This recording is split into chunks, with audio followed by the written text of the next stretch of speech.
maliitin si Paolo dahil kapos man sa height, small but terrible naman sa pagiging bodybuilder.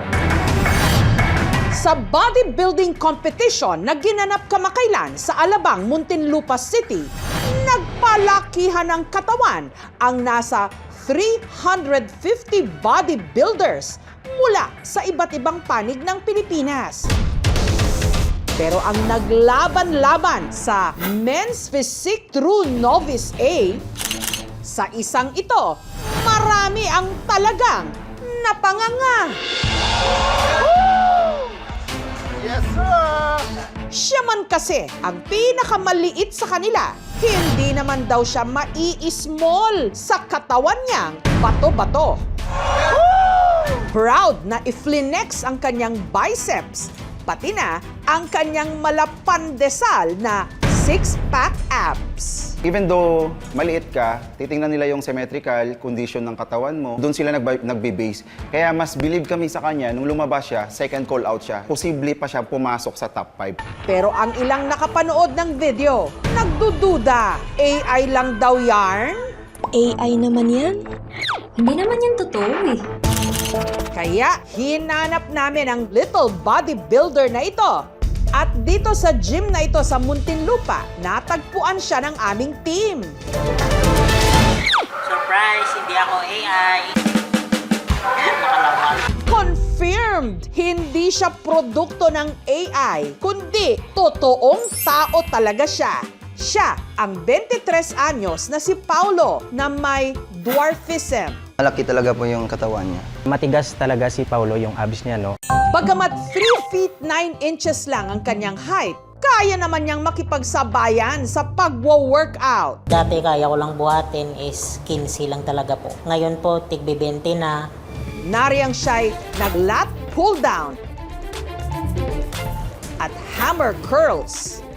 5 days po sa buong linggo. Pero po ako yung binubuhat ko po is yung kaya ko lang talaga po.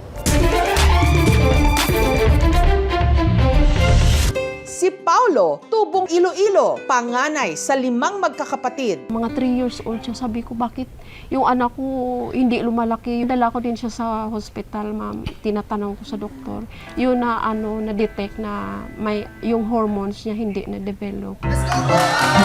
Maliit man si Paolo, malaki naman daw ang kanyang puso. Nagka-girlfriend po ako dati. Laging pumupunta sa akin kasi malungkutin po ako dati. Gayunman, hindi nagtagal ang kanilang relasyon. Lumipat po kasi siya sa ibang school, parang nagkalabuan na din po. Ngayon is single talaga po.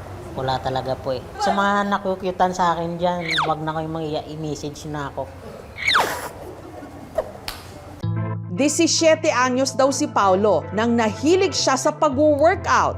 Kasi dati po, may napapanood po ako sa mga anime, yung lalaking katawan, yung sa Dragon Ball po, si Trunks po.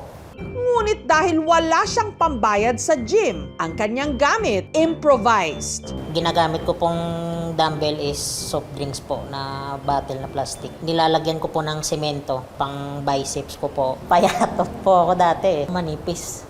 Tapos malaking tiyan po. Ayaw po ako ng iba kalaro. Bansot daw po. Mukhang pato maglakad. Siyempre po sa akin po masakit po. Dahil doon po is namotivate po ako mag-gym para mapakita ko sa kanila na yung nilalait nila noon, ito na ngayon po. Ito rin ang naiisip niyang paraan para balang araw maiahon ang kanyang pamilya sa kahirapan. Ang kanyang nanay Evelyn, street sweeper. Construction worker naman ang kanyang tatay Jose. Hindi pa nga nakapasok yun sa minimum yung sahod nila. Masyadong makulang yung kita. Ang kanilang ang tinitirhan ngayon, madalas bahain at nanganganib pang mademolish. Ito ma'am, yung may mga pa nga eh. Ito ng baha ma'am, dala ito ng tubig baha. Yung mga basang-basang yan, aabot dito. Wala mo lang po ako maambag po. Ganun po. Kahit pangbili lang po ng bigas, ganun po. Kasi wala din pong tatanggap sa akin sa trabaho kasi maliit po ako. Dahil sa kanyang kondisyon, si Paulo hindi raw nakapagtapos ng pag-aaral. Guilty nga ako, ma'am, kasi palagi niya sinasabi, Mama, gusto ko mag-aaral. Sabi ko, kasi pag nag-aaral ka, kailangan mo talaga may assistance ka kasi malayo pa tayo sa kalsada at baka maaksidente. Sa pamagitan ng pagva-vlog ng kanyang workout at bodybuilding videos, umaasa si Paulo na ma-monetize niya ang mga ito. Hanggang ang kanyang content, nakita ni Coach JJ na siyang nang-engganyo sa kanyang karirin ang pagsali sa bodybuilding competitions. Si Paolo bilang apprentice, masunurin na bata. Kung sipag, andun yung sipag. Kung yung willingness, andun din. Hold pa. Nawag po akong Little Giant po ni Coach. Kasi po malakas po, matatag. Isa sa pinaghahandaan niya ang bodybuilding competition ng PCA o ng Physical Culture Association na sasalihan niya sa linggong ito. International po yun yung show na yun. Makasama po namin dito is mga foreigner and makakasabay ko po sila lahat po. Uminom po ako ng whey, saka creatine po. Isang scoop lang po. Mas malaki yung potential if you asking me about bodybuilding. Siyempre, if ilalagay mo siya sa kategory ng mga natural or normal, mahihirapan talaga siya to stand out. May collab kami soon sa isang commentator na sikat sa Amerika. We just waiting for the scheduling. Lahat ng pagod, puyat at hirap niya sa training, alay daw ni Paulo sa kanyang pamilya. Sila yung lakas ko eh, para maabot yung mga pangarap ko. Gusto ko po makabawi sa kanila.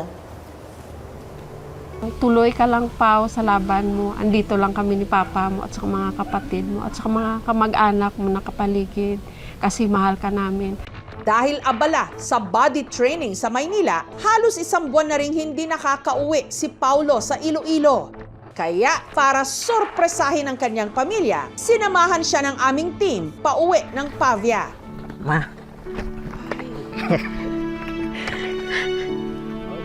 Susunod na! Dahil abala sa body training sa Maynila, halos isang buwan na ring hindi nakakauwi si Paulo sa Iloilo. Kaya para sorpresahin ang kanyang pamilya at humugot na rin sa kanila ng lakas ng loob sa darating niyang laban, sinamahan siya ng aming team pauwi. Pero bago dumiretso ng bahay, namili muna ng pasalubong si Paulo para sa kanyang ina. namili po tayo ng grocery ngayon. Kasi po gusto yun po ni Mama. Na-excite po kasi masusurprise po siya na makikita ko din po siya ulit. Nang mga sandaling yon, ang pamilya ni Paulo, kinakapanayam ng aming team, wala silang kamalay-malay na nasa likod na nila ang pinaka-namimiss nila.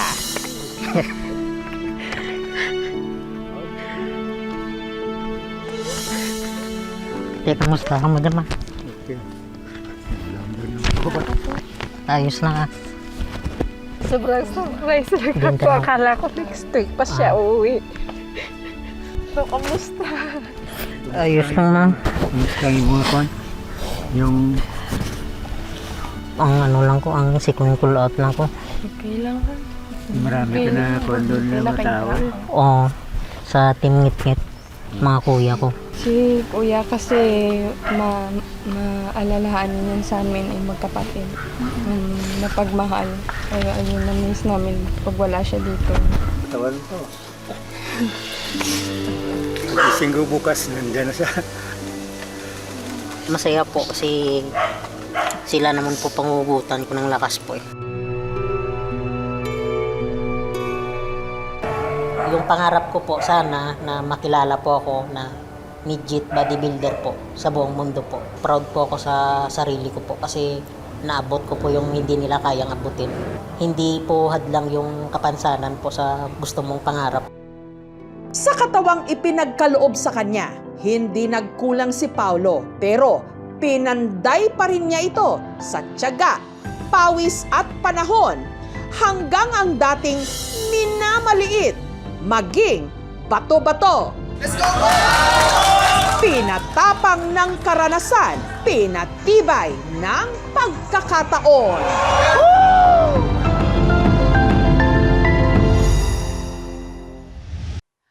Thank you for watching, mga kapuso. Kung nagustuhan niyo po ang videong ito, subscribe na sa GMA Public Affairs YouTube channel. And don't forget to hit the bell button for our latest updates.